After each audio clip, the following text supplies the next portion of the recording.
Bonjour, bienvenue dans Instant Stress. Aujourd'hui, c'est un Instant Stress consacré à la fois au cerveau et au plastique. Et quel est le lien?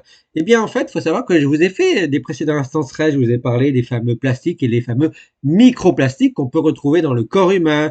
Je vous ai parlé même des nanoparticules. Les microplastiques peuvent ensuite se décomposer en nanoparticules de plastique qu'on retrouve dans le corps humain. Et puis, je vous ai parlé des pollutions qui sont liées au plastique. Je vous ai parlé également du foie qui détoxifie notre corps, y compris le sang, et qui essaye d'enlever plein de déchets justement dans le sang et dans nos organes. Je vous ai parlé du cerveau. Eh bien, vous devez savoir qu'en 2025, il y a une toute nouvelle étude américaine publiée dans Nature Medicine, très sérieux, qui a étudié sur une rétrospective entre 1997 et 2024 trois organes clés chez les humains.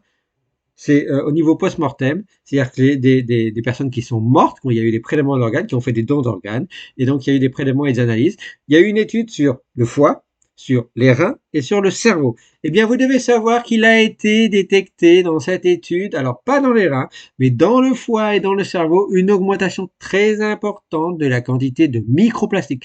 La quantité de microplastiques a fortement augmenté entre 1997 et 2024 dans le foie, qui est l'organe qui détoxifie nos déchets, dans le sang en particulier, et puis dans le cerveau. Et dans le cerveau, ici, vous pouvez voir une photo justement où on voit des petites présences détectées de microplastiques à l'intérieur du tissu cérébral. Et ça, c'est très important et c'est grave puisqu'on ne connaît pas les conséquences encore sur le court terme, le moyen terme et le long terme de la présence de ces microplastiques.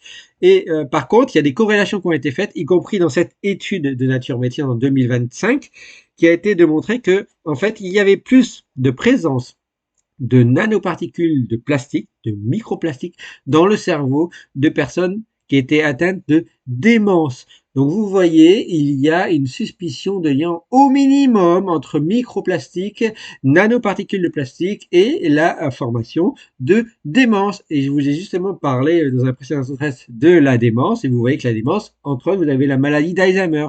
Donc vous voyez toutes les suspicions entre les microplastiques, les nanoparticules de plastique et le cerveau, ça va jusqu'aux maladies neurodégénératives. Alors ce qui a été surtout détecté dans le cerveau et dans le foie dans cette étude, c'est ce qu'on appelle des microparticules. Il y en a de différentes formes qui sont dégradées et celle qui est la plus dégradée, c'est le polyéthylène et c'est celle qu'on retrouve le plus dans les polluants de microplastiques.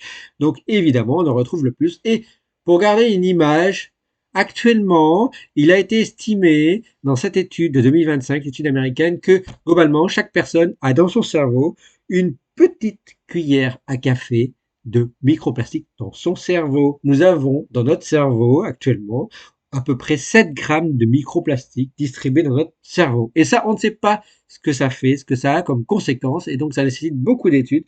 En tout cas, c'est une pollution assez grave, très grave, qui est, contre laquelle il est difficile de lutter, mais il va falloir faire attention au plastique pour éviter d'accumuler encore plus de microplastiques dans le cerveau et même dans le foie et dans d'autres organes, et que ça atteigne notre santé sur le long terme. Voilà.